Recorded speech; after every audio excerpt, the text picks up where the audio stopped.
एक भिखारी ने आकर कहा, भैया आज तुम नहीं मिले, हम भंडारे में गए थे, खीर खाने को मिली। अंधा बोला, खीर कैसी होती है? खीर सफेद होती है। अंधा बोला, सफेद कैसा होता है? एक समझाने वाले, तुम हटो हम समझाते हैं। अच्छा बोलो। का खीर सफेद होती है? हाँ।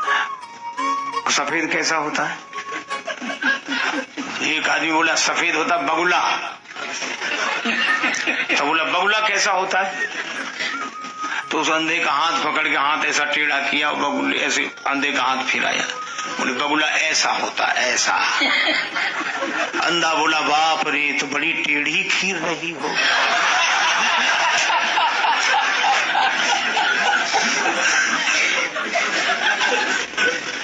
कैसे समझाओगे? बड़ा मुश्किल है।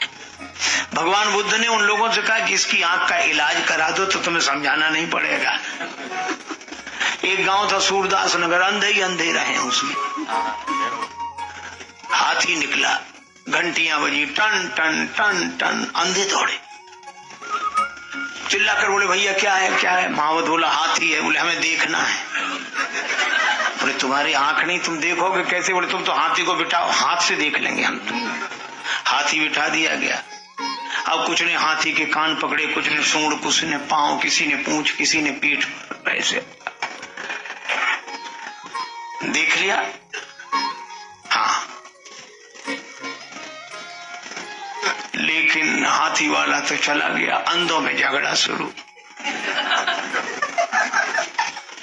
जिन्होंने हाथी की सूंड पकड़ी थी वो कहते थे हाथी पतले पेड़ की तरह होता, नीचे पतला ऊपर मोटा। और पांव पकड़े वो कहे नहीं, गोल खंबे की तरह होता है। और पूंछ वाले कहे नहीं, पतली लाठी की तरह आगे बाल होते हैं। और पीठ पकड़ने वाले कहते नहीं नहीं, तुम ब्रह्म गोल होता है। कान पकड़ने वाले कहें को छाजड़े की तरह होता है। अच्छा, अब आप बताओ इनमें कौन आदमी सही बोल रहा है और कौन गलत बोल रहा है? कोई गलत नहीं बोल रहा है, लेकिन कोई सही नहीं बोल रहा है। अंधों के तो दल बन गए। पूंछ वाले पांव वालों से नहीं बोलते थे, पांव वाले पीठ वालों से नहीं बोले, पीठ वाले कान वालों से नहीं बोले, कान वाले सूंड वालों से न बोले, दल बन गए।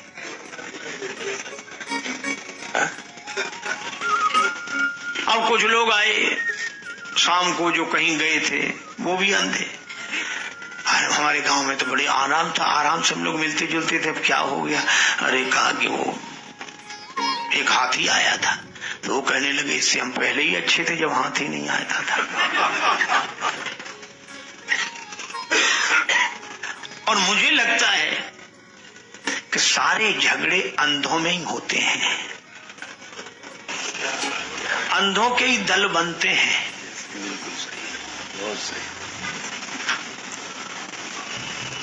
पर हमारी मजबूरी यह है कि हम उन अंधों को आंख नहीं दे पाते हैं। तो हमें उन्हें उपदेश देने की बजाय आंख देनी चाहिए। मुर्शिद वो जो असुदाए मंजिल कर दे, वरना रास्ता तो हर शख्स बता देता है। बोले वो महावत लौट के आएगा। तीसरे दिन फिर टन टन घंटे बजे, अंधे दौड़े, रुको रुको रुको रुको, हमें हाथी। बोले देखा नहीं था उस दिन। बोले उसी देखने ने तो समस्या पैदा कर दी। अब अपनी अपनी बात सबने कही, पतली लाठी की तरह, गोल चबूतरे की तरह, छाजड़े की तरह, पतले पेड़ की तरह, गोल खंबे की तरह। महावत बोला हाँ ऐसा भी है, ऐसा भी है, ऐसा भी है। तो अंधे बोले क्या 10-12 हाथी लिए हो? कहा कि हाथी तो एक ही है। तो कहा फिर हमको अनेक जैसा क्यों लग रहा है? महावत ने कहा इसका उत्तर केवल एक है कि तुम्हारे आंख नहीं है, और जिनके आंख नहीं होती उनको एक ही अनेक जैसा लगता है। एक परमात्मा अनेक जैसा लगता है, और वो अपनी जिद पर पक्के रहते हैं चाहे दूसरे से न बोले। महावत ने कहा कि अगर तुम आंख खोल सको, तुम्हें आंख मिल सके तो तुम देख लोगे। आंख नहीं होने पर एक में अनेक को देख रहे हो, और आंख होने पर अनेक में एक को देखोगे।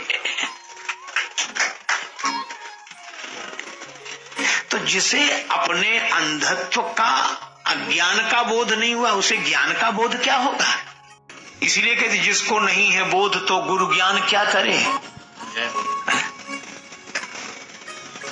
गुरु जी के पास उपचार के लिए जाए तो अयोग्य होकर नहीं, इतना तो योग्य हो, कम से कम बुद्धि तो काम करती हो।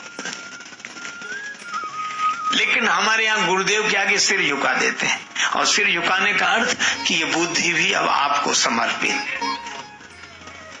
अब बहस नहीं, अब विश्वास।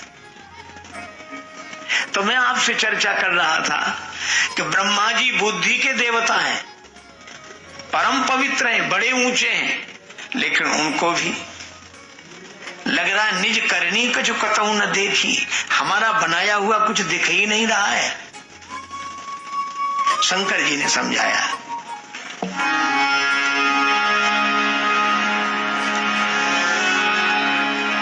देवताओं तुम पद के मद में न भूलो,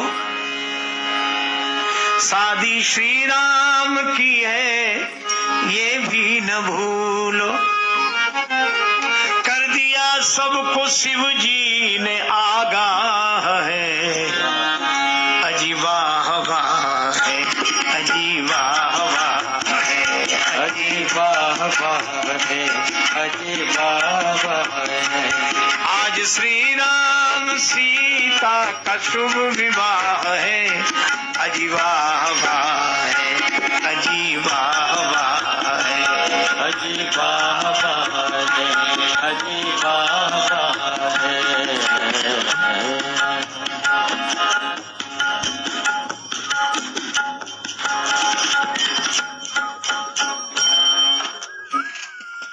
शंकर जी ने कहा, ब्रह्मा जी क्या देख रहे हो, हमें हमारी करनी नहीं दिखाई पड़ रही। शिव जी बोले, यहाँ राम जी का विवाह देखने आए हो कि अपनी करनी है? यहाँ राम जी का विवाह देखने आए हो या अपनी करनी? ब्रह्मा जी ने कहा, सारा संसार हमने बनाया, सब जगह हमारी बनाई हुई चीजें दिखती हैं, तो यहाँ भी दिखनी चाहिए। तो हमने ये कथाएं सुनी स्वामी राजेश्वरानंद जी महाराज द्वारा। बहुत ही सुंदर तरीके से इन कथाओं का वर्णन उन्होंने किया है।